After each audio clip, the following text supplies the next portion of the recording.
Well, good morning and welcome to 2021. We have officially made it. I hope you guys have had a great New Year's, getting to celebrate all the hope that we could have in this next year of things moving a little bit further away from all the coronavirus stuff. But as we jumped in this week, we're finishing out our From Chaos to Christmas series, and Pastor Bob really focused on the Magi. And there's such an interesting group of people in the book of Matthew is where we see them talked about. They show up a little bit after the fact, so not necessarily at the Nativity, but Jesus was obviously still really young when they did show up.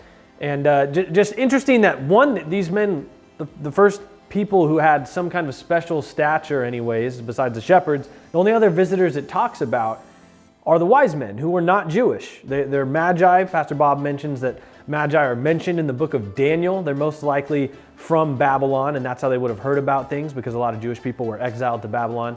But just how a lot of times we think of them being, there's three of them. Well, we don't actually know that there's three gifts, but we don't know how many wise men there were.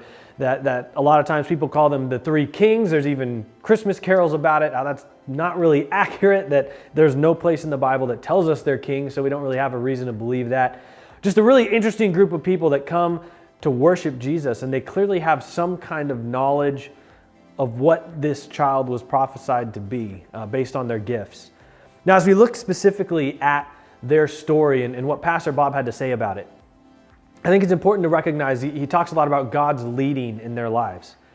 God grabbed their attention by putting a star in the sky. That these guys who had paid attention to that all of a sudden noticed it, looked back to some old prophecies and saw this is what it's talking about. And so they went to the ruler of that area, King Herod, and said, hey, where is this Messiah supposed to be born? We saw a star in the sky, and that's how they found Jesus, was by knowing he's in Bethlehem.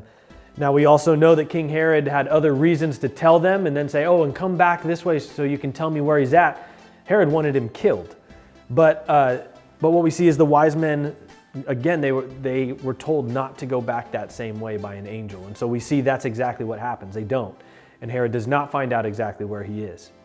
Now, in our own lives, we may not have an angel or a star in the sky telling us what we should do. And in fact, I'll just tell you right now, I've never had that. But what we do have is God's Word, that we can learn and study who God is, His heart, how He's interacted with man and throughout history.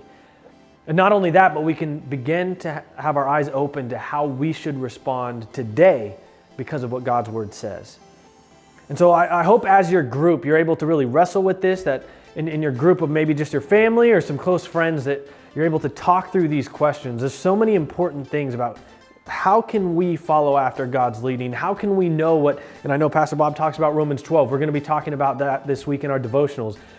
What's it look like to become a living sacrifice? What does that actually mean for our lives? So enjoy going through these questions and talking about these Magi, who even though they may not have had a ton of, they weren't Jewish, so they didn't have the same exact background as people that you would expect to worship Jesus, recognized he was worth worshiping all the same and followed God's leading to worship. We'll see you soon.